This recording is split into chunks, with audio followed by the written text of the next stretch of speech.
Hi there and welcome again. Last night as I was coming back to Melbourne from Sydney after a birthday party, I was sitting behind a loving young couple, and I was fascinated by the tenderness, the respect, the mutuality of their exchanges. They could hardly keep their lips or hands off one another, but in beautiful, respectful, appropriate ways. And there was obviously such love there that I thought, what an image that is of God's love for us and of His desire that love be mutual, reciprocal. Because as we know, God loves unconditionally. God loves without reserve. God loves unmeritedly. We don't merit it. It's spontaneous because God is love. And I think Jesus expressed that in the previous 2 weeks that we looked at here. One was, you might remember, Martha, Martha. You are distracted and you fret about so many things when really only one is necessary. And there was Mary, seated at Jesus' feet, engaging Him, relating to Him, listening to Him, and knowing that she was loved. And poor old Mary, because of the distractions and because of fretting about the many things, she was incapable of knowing that she was loved. And so she reacts. And then last week we had a look at the rich man who scored a bumper crop. Now we don't know whether the bumper crop was of shares, of property, or of a harvest from the fields. And so what did he do? He stored it all up for himself in new barns, and then he sat down just to enjoy life. And Jesus says, poor you, to whom with all those possessions belong now, because he was about to die. And so today we have Jesus, in this coming Sunday, saying, stand alert, stand attentive, stand awake, because you do not know the hour when the Son of Man might come.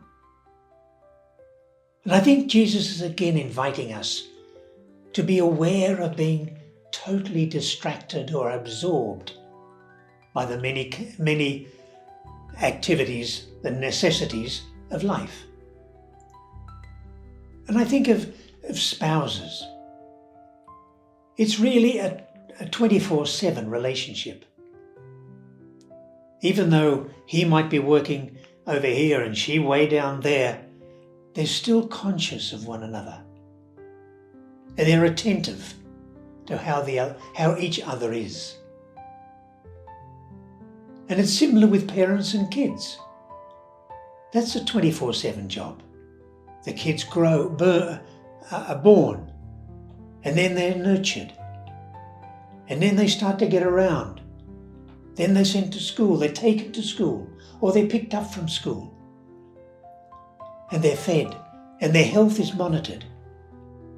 And their intellectual ability is monitored. And the parents are caring for their kids, they're loving them 24/7. And then even like members of a footy team, you have to be conscious of each other if you're going to be a team. And I think some of the major league teams have found that out now and are reacting to it. But even on a team, like a footy team, you have to be conscious of one another. And that's a way of loving, because you're caring for. And so the invitation, I think, this coming Sunday is to be awake, to be alert, to be attentive. Because we don't know how God might react or respond or act in our lives. I just share my own experience many years ago. And I had a suspicion that maybe what God wanted for me was to be a missionary priest. And I kept putting it off because all the signs were contrary. I was no student, no academic. I was no great sport. I wasn't a leader of men. I was just an average farmer. But he kept persisting. He wanted it for me. And when I finally responded, I thought, oh yeah, I'll maybe last 6 months, then I'll leave, or 6 months and they'll kick me out. But they didn't, and I didn't, and God did. He loved me that way. And I think for all of us, He desires an intimate, close relationship with each of us and with all of us. If we look in the prophet Isaiah, several passages there where God reveals His love. Or if we read the Song of Songs, the passionate love that God has for each of us and for all of us. So that's what I want to celebrate today with you. God's love for us. Don't be distracted. Don't be totally self-absorbed. Be open to the unexpected. Be open to the love of God, present in abundance. Okay? God bless. Have a great week.